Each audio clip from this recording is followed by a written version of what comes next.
Assalomu alaykum do'stlar. Bugungi videomizda Grand Mobile 8-serverda DXX katta tarkibdagi birinchi kunimni sizlarga tanishtirib o'taman. Bu videoda DXX nima bilan shug'ullanadi, nima asosiy vazifalari nima, qanday qiyinchiliklar ko'rdim, nimalar bo'ldi. Videoni oxirigacha ko'ring, bilib olasiz. Qani bo'lmasa videoga ketdik. Mana bolalar, hozir biz formamizni kiyib olamiz. Ishimizda mana bizning formamiz. Mana FSB ya'ni o'zbekchasiga mana tashkilot lider Sherzod Xart, direktor o'rinbosarlar Abdulaziz va Samir. Mana men alfa guruh qo'mondoniman, 8 rankman. Hozircha endi obzordan o'tdik.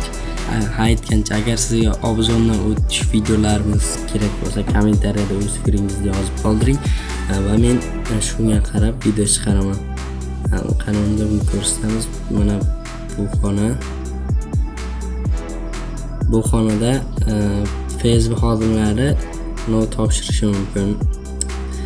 Ko'pincha jinoiy kodeks, ma'muriy kodeks, lavozim oshirishda shu yerda topshiriladi yoki bu majlislar ham bo'lib turadi bu yerlarda. Bu esa hojatxona. Xona tergov xonasi bo'ladi. Bu yerda jinoyatchidan tergov qilish, jinoyatchini tergov qilishingiz mumkin. U bilan birga bir suhbatlashib, bu xona ochiladi. Va bu transportlar ko'rsatishdan oldin men hozir tomga chiqib ko'rsataman, Facebook tomiga. Mana Facebook tomdan bu yerga vertolyotlar bo'ladi. Tepa qismida qanday ko'rinadi mana. Mana endi transportlarni ko'rib chiqamiz.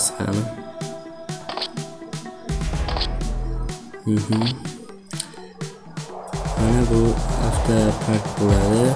Hozir qani bo'lmasa Facebook transportlarini tanishib chiqamiz.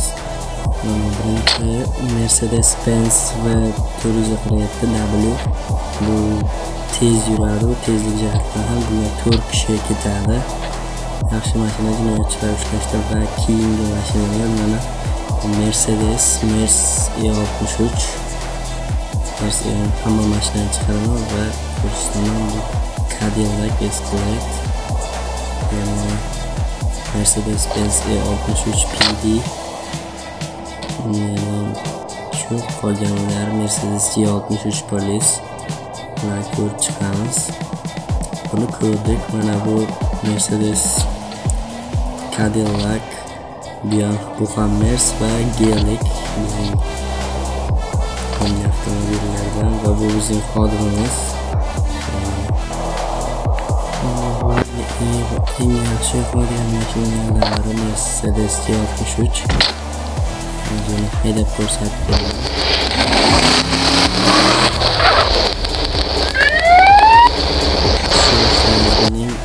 Mashina transportlari va FSB nima bilan shug'ullanadi? Hozir shu haqida gaplashamiz. FSB davlat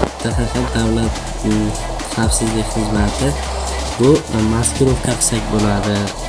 Masalan, davlat ma'murlarini, davlat tashkilotlar, fraksiyalarni ham tekshirishga dastur bor. Ya'ni unisi yetadi, qurbi yetadi desa bo'ladi, nima desa bo'ladi. Fraksiya, masalan, Arzamat ichki ishlar vazirligi. Ana shuni FSB maskirovka xodimi, katta tarkib maskirovka qilib turib borib o'sha tekshirsa bo'ladi. Masalan, rangim ko'taring deb hiyla ishlatib, agar u hiylaga uchsa katta tarkibi, bu ishdan bo'shatiladi. Shunaqa bo'ladi. FSB shunaqa. Yana davlatni ham himoya qiladi. Fuqarolarni kishanlash, qamash dasturlari bor.